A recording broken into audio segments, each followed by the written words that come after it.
इस वीडियो में हम जानेंगे कि पृथ्वी पर जीवन कहां से शुरू हुआ, और अगर इससे पहले आप हमारे सूर्य और ग्रहों की रचना के बारे में जानना चाहते हैं तो वीडियो चैनल पर है, जिसका लिंक डिस्क्रिप्शन में दिया है। आज से लगभग 450 करोड़ साल पहले जब पृथ्वी का निर्माण हुआ, तब पृथ्वी आज की तरह बिल्कुल भी नहीं थी। इसकी सतह पिघले हुए लावा से बनी थी। उस समय जीवन का कोई संकेत नहीं था। पृथ्वी के निर्माण के करीब 1 करोड़ 30 लाख साल बाद थिया नाम का एक ग्रह, जिसका आकार मंगल ग्रह के बराबर था, पृथ्वी से टकरा गया, जिससे पृथ्वी के चारों ओर मलबे की एक रिंग बन गई। ये मलबा धीरे धीरे इकट्ठा होकर चांद बना। इस टकराव के कारण ही पृथ्वी की एक्सिस 23.5 डिग्री झुक गई। इसी झुकाव और चांद के कारण पृथ्वी पर मौसम शुरू हुआ। चांद धरती को स्थिर रखता है और उसके मौसम को भी बनाए रखता है। चांद के होने के कारण ही धरती अपनी एक्सिस पर अच्छे से घूम रही है। चांद की ग्रेविटी के कारण धरती के घूमने की रफ्तार भी कम हुई, जिससे हमारे दिन 6 के बजाय 24 घंटे के होने लगे। धरती पर जीवन के विकास के लिए मौसम का होना बहुत ही जरूरी है। यदि बदलता हुआ मौसम नहीं होगा तो जीवन संभव नहीं होगा। जीवन के लिए पानी एक महत्वपूर्ण तत्व है। आज हमारी पृथ्वी 70% पानी से ढकी हुई है, तो क्या आपने कभी ये सोचा कि ये पानी पृथ्वी पर कैसे आया? इसके लिए बहुत सी थियरीज हैं, पर इनमें सबसे ज्यादा पॉपुलर थियरी है एस्टेरॉइड्स और मीटियर्स की। धरती पर पानी सौरमंडल के बाहरी किनारों से एस्टेरॉइड यानी क्षुद्र ग्रहों के जरिए आया था। पानी लेकर उल्कापिंड और एस्टेरॉइड्स हमारी धरती से टकराए, जिसकी वजह से हमारी धरती पर पानी टिक गया, और इस प्रकार धरती पर निर्माण हुआ महासागर का।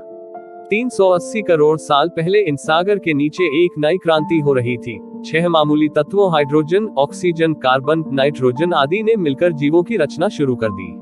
इस तरह धरती पर चुपचाप जल के भीतर जीवन की शुरुआत होने लगी। सर्वप्रथम बैक्टीरिया के रूप में जीवन शुरू हुआ। सभी जीव बैक्टीरिया का ही रूप हैं, हम बैक्टीरिया का एक जोड़ हैं। यह बात अलग है कि हमने विकास क्रम के लंबे काल के चलते अलग अलग रूप धारण कर लिए हैं। ये बैक्टीरिया करोड़ों साल तक समुद्र का सुख भोगते रहे, और फिर कुछ खास बैक्टीरिया, जिसे आज साइनो बैक्टीरिया कहा जाता है, ने महसूस किया कि ऊर्जा का इस्तेमाल जीने के लिए कैसे किया जाए। ये साइनो बैक्टीरिया कुछ और नहीं बल्कि एल्गी ही होता है, और ये सूरज से अपना भोजन बनाना जानते हैं। इस प्रोसेस को हम फोटोसिंथेसिस के नाम से जानते हैं। फोटोसिंथेसिस में ऑक्सीजन रिलीज होती है, और इस प्रकार साइनो बैक्टीरिया ने पृथ्वी पर ऑक्सीजन पैदा किया, और इस तरह ऑक्सीजन ने हमारी दुनिया में एक नई क्रांति की शुरुआत कर दी।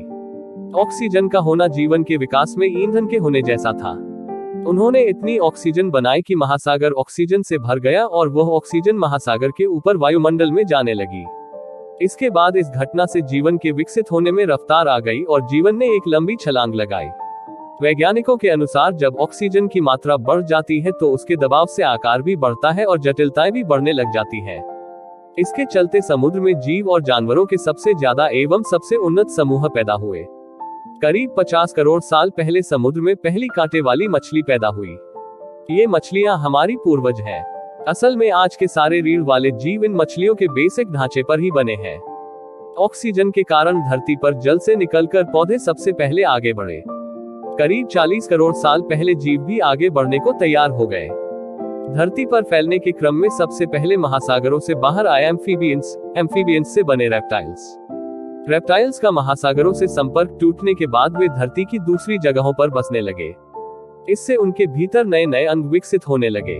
30 करोड़ साल पहले जीवन विशाल हरे भरे दलदलों में पल रहा था, लेकिन दलदल में एक नई क्रांति हो रही थी। वहां पौधों की मौत होती तो वे वही दलदल में दफन हो जाते थे। उन पौधों की ऊर्जा से कोयला बनने लगा था। 25 करोड़ साल पहले एक तबाही आई। एक ज्वालामुखी विस्फोट हुआ और वायुमंडल में कार्बन डाइऑक्साइड भर गई। इससे धरती पर अलग अलग जीवों का जो विकास शुरू हुआ था वह थम गया। धरती पर रहने वाली 70% प्रजातियां खत्म हो गईं। धरती पर ऐसे विनाश तो होते ही आए हैं, जिसके चलते धरती पर से सबसे अहम प्रजातियां खत्म हो जाती हैं। इसके बाद अगले 16 करोड़ साल तक डायनासोर धरती पर राज करते रहे। उसी दौर में धरती पर सख्त लकड़ी के जंगल पैदा हुए।